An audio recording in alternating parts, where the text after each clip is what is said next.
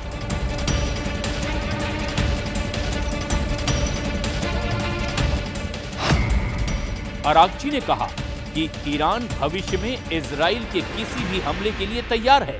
Araghchi ने कहा कि उम्मीद है कि इजराइल गलत कदम नहीं उठाएगा। अरागची ने कहा कि इजराइल ने हमला किया तो महायुद्ध होने की 100% गारंटी है।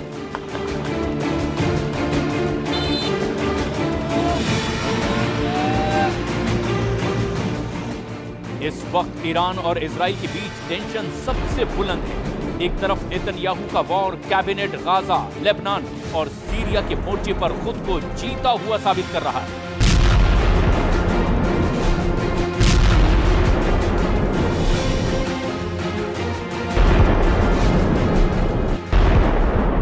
तो वहीं दूसरी तरफ ईरान के सर्वोच्च नेता अली खामनेई ने सीरिया में इजराइल और आतंकी ग्रुप हयात तहरीर अल शाम के सरगना जुलानी को सबक सिखाने वाले मिशन पर अपनी मुहर लगा दी है।